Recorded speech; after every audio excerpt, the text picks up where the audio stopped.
नमस्कार, जय श्रीराम. गणपती बाप्पांच्या नैवेद्याचं तिसऱ्या दिवसाचं ताट रेडी. त्या नैवेद्यात मी मोदक केले, ते पपई आणि ड्रायफ्रूटचे, आणि इन्स्टंट तांदळाची खीर बनवली आहे, आळूच्या वड्या बनवल्या आणि वरण भात बनवला आहे. तर आळूच्या वड्या, इन्स्टंट खीर आणि मोदक दाखवणार आहे. पहिल्यांदा मी तुम्हाला मोदक दाखवणार आहे आणि ते मोदक कसे बनवले. तर चला बघूया त्या मोदकासाठी मी काय काय घेतलं आहे.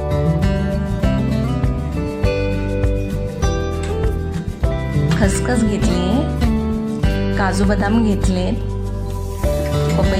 गोड पपईचे काप घेतले.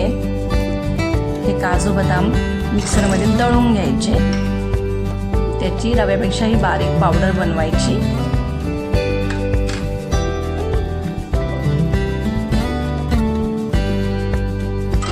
ही अगदी बारीक पावडर झाली. मी वेलची टाकायचं विसरली, तर आता ती वेलची मी खलबत्त्यामध्ये छान कुटून घेणार आणि पुन्हा मिक्सरच्या भांड्यामध्ये टाकून पुन्हा दळून घेणार हे मिश्रण.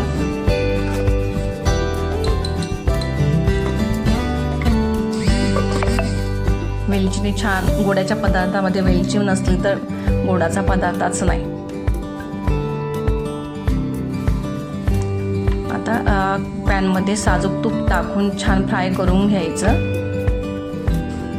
आणि त्यामध्ये हे लालसर रंगापर्यंत भाजून घ्यायचं आणि ती पपई पण यात टाकून छान मॅश करून ते पण छान भाजून घ्यायचं. हा माझा व्हिडिओ शेवटपर्यंत बघा आणि जर व्हिडिओ आवडला तर लाईक शेअर जरूर करा आणि माझ्या यूट्यूब चॅनलवर जर नवीन असाल तर सबस्क्राईब जरूर करा आणि बेल आयकॉनवर क्लिक करा, जेणेकरून माझे सर्व व्हिडिओ तुमच्यापर्यंत पोचतील.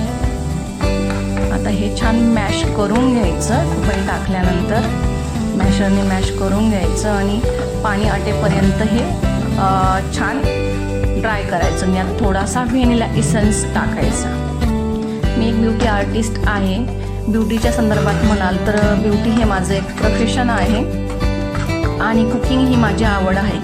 कुकिंग आवडते म्हणून मी वेगवेगळ्या प्रकारच्या रेसिपी बनवते आणि तुमच्या पुढे रिप्रेझेंट करते. आणि आता सध्या सणाचे दिवस चालू असल्यामुळे गोडाचे पदार्थ, वेगवेगळे पदार्थ बनवले जातात. त्यात मी थोडंसं रिनोव्हेट करते आणि तुमच्यापुढे प्रेझेंट करते. आणि ब्युटीच्या संदर्भात म्हणाल तर मी ब्युटीचे पण व्हिडिओ, बरेच जण म्हणतात तू ब्युटी आर्टिस्ट असून कुकिंगचे व्हिडिओ का टाकते, तर कुकिंग आवडते म्हणून मी कुकिंगचे व्हिडिओ टाकते.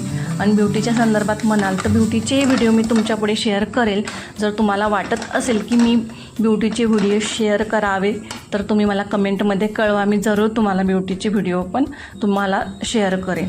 आता हे मिश्रण छान फ्राय करून घ्यायचं. थोडासा त्यात व्हॅनिला एसेन्स टाकून घेतला आणि पूर्ण ड्राय झालं आहे हे मिश्रण आणि एका बाउलमध्ये काढून घ्यायचं आणि छान मोदकाच्या साच्यामध्ये याची हे मिश्रण भरून मोदक करून घ्यायचं. बघा, कोणी म्हणेल की यात पपई टाकली म्हणून, बिलकुल वास पण पपईचा येत नाही आहे. यात थोडेसे पिस्ते लावून घ्यायचे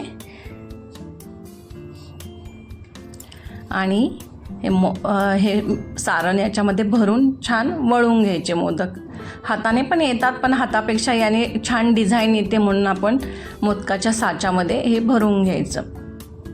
आपण उकडीचे मोदक बनवतो ना, उकडीच्या मोदकाच्या सारण, त्या खोबऱ्याच्या सारणाऐवजी हे पण सारण बनवून आपण उकडीचे मोदक बनवू शकतो.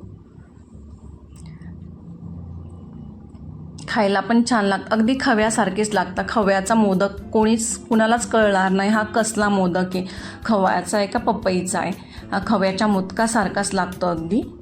बघा किती छान दिसतोय आणि त्यात ते पिस्ते लावल्यानंतर तर अजून छान दिसतं. आणि वरनं ती भाजलेली खसखस, आहा, एकच नंबर, खूपच टेस्टी लागतात. त्या आता मी ही भाजलेली खसखस टाकणार.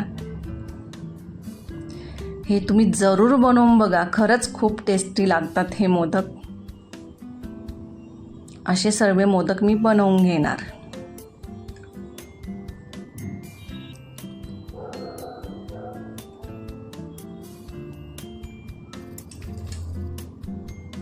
त्या खसखसीमुळे आपण जेव्हा खसखस टाकतो ना, ती तोंडात जेव्हा येते ना, तो एक क्रंचीपणा खूपच छान लागतो. असं दाताखाली आल्यानंतर खसखस खूप छान लागते.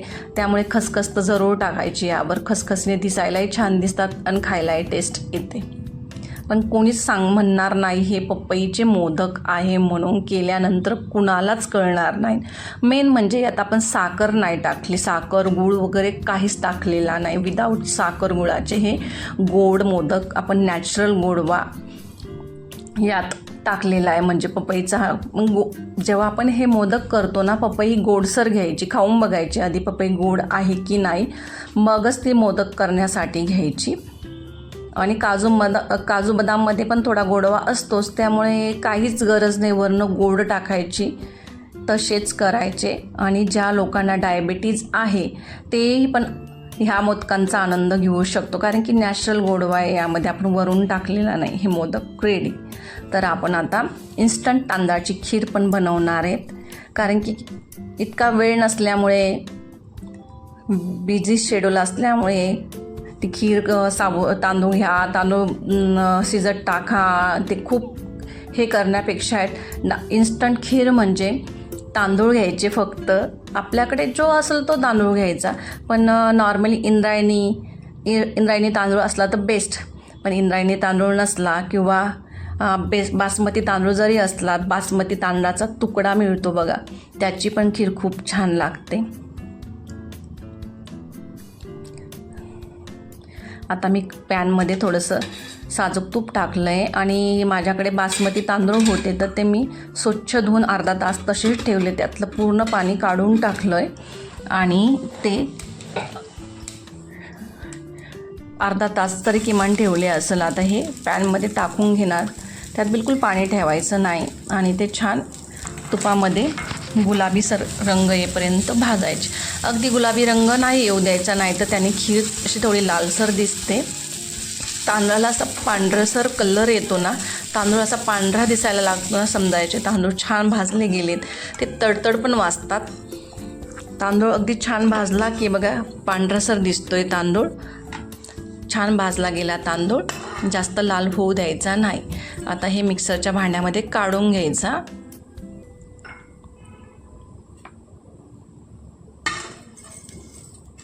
आणि याची छान रव्यापेक्षाही बारीक पावडर करून घ्यायची.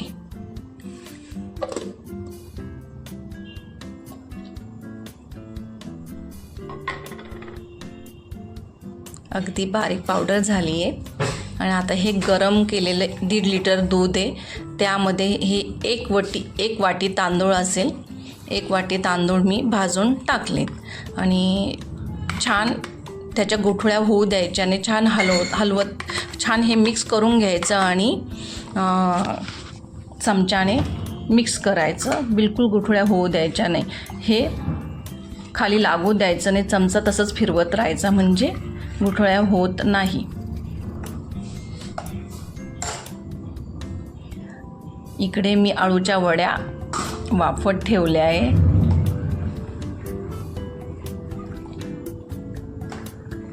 असं दिसताना फार पातळ वाटतं, पण नंतरून जेव्हा हे शिजत जातात ते तांदळाची जी पिठी, मग त्यावेळेस तो घट्ट होतं. तर मग थोडंसं दूध बाजूला गरम करून ठेवायचं. जेव्हा घट्ट व्हायला लागलं की त्यावेळेस ते वरनं ओतायचं.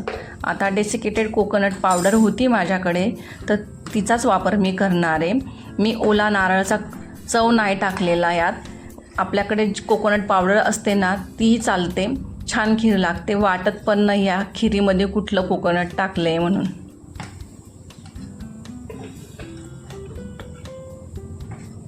पूर्ण छान मिक्स करून घ्यायचं. गुठळ्या होऊ द्यायच्या नाही. गुठळ्या झाल्या तरी त्या छान फोडून घ्यायच्यात मॅशरनी, असं बारीक करून घ्यायच्या आणि छान मिक्स करत राहायचं ना. तर वरनं साखर टाकली आणि यात मी वेलची पावडर आणि जायफळ पावडर ऑलरेडी टाकलेली होती, त्याचा व्हिडिओ काढायचा राहून गेला. आता ही वरनं मी थोडंसं मिक्सरचं भांडं लटकलेली होती ती पण यात टाकून घेतली. आता हे छान मिक्स करून घ्यायचं. खाली लागू द्यायचं. जाड बुडाचं पातेलं घ्यायचं आणि ही खीर आता रेडी झाली.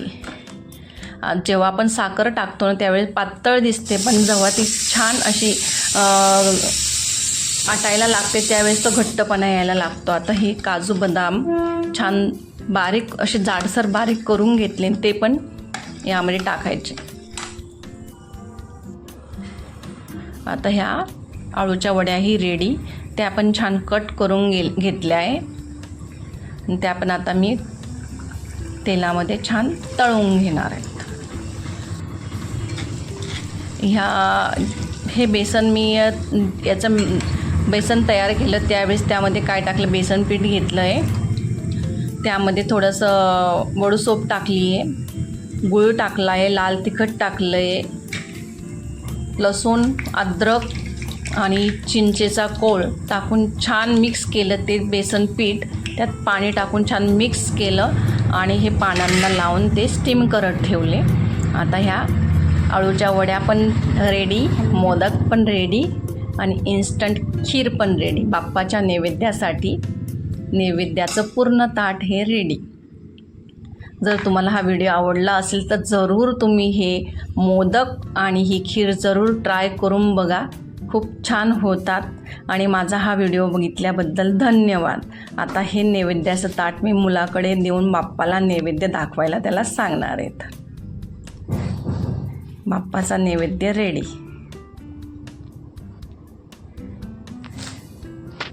जरूर बनवून बघा. Bye bye.